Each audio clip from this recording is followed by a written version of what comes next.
கர்த்தருடைய பரிசு நாமத்திற்கு ஸ்தோத்திரம் உண்டாவதாக. இன்றைய ஜீவவார்த்தை நிகழ்ச்சியை கேட்டுக்கொண்டிருக்கும் அனைவரையும் கர்த்தருடைய பரிசு நாமத்தினால் வாழ்த்துகிறேன், ஆசீர்வதிக்கிறேன்.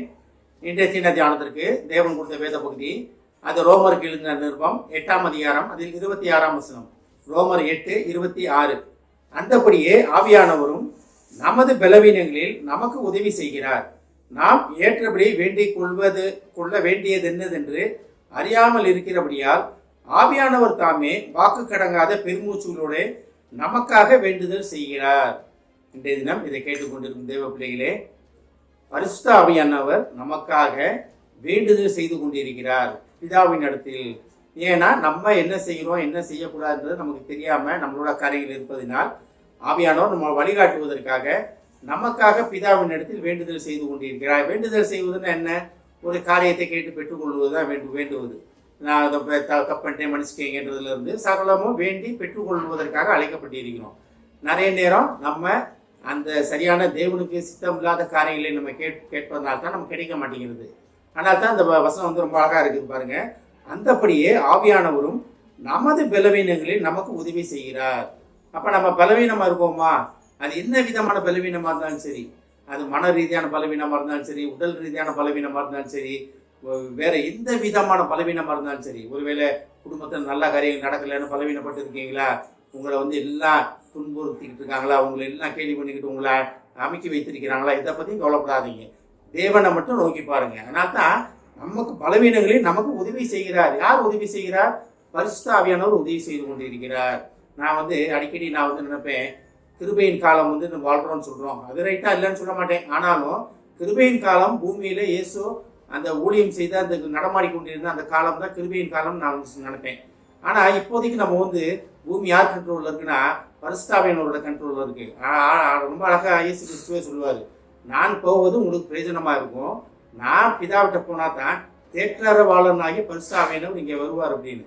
அப்ப நமக்காக பரிந்து பேசி கொண்டிருப்பது யார்? இப்போதைக்கு பூமியில பரிசுத்தாவியானவர். அவரை நம்ம புரிந்து கொள்ள வேண்டும். நம்ம நிறைய நேரங்களில் அவரை பற்றி நம்ம கவலைப்படுறது கிடையாது. ஆமீன், அபிஷேகம்லாம் தேவையில்லைங்க, இதெல்லாம் தேவையில்லை, நம்ம இன்னும் போயிடுறோம். ஆனால் அது ஒரு தவறான காரியம். பரிசுத்தாவின் அபிஷேகம் நமக்கு வேண்டும், பரிசுத்தாவின் பாஷைகள் நமக்கு வேண்டும்.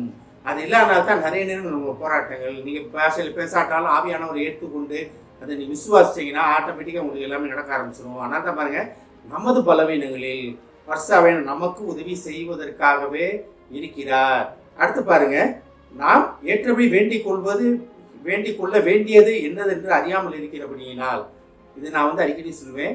தேவன்ட்ட நம்ம ஜெபங்கள் எல்லாமே எப்படி இருக்குன்னா, ஒரு குரோசரி லிஸ்ட்டு போடுற மாதிரி தான் இருக்குது.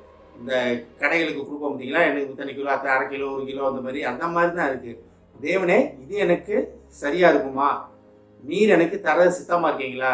இதை வச்சு நான் பெற்றுக்கொண்டேன்னா உமது நாம மகிமைப்படுமா அப்படின்னு தேவன்கிட்ட கேட்கறதே கிடையாது. தேவன்கிட்ட கேட்காமையே நம்ம லிஸ்ட் அவுட் போட்டு கேட்கிறோம். ஆனால் தான் நம்ம வேண்டிக் கொள்வது என்னதென்று அறியாமல் இருக்கிறோம்.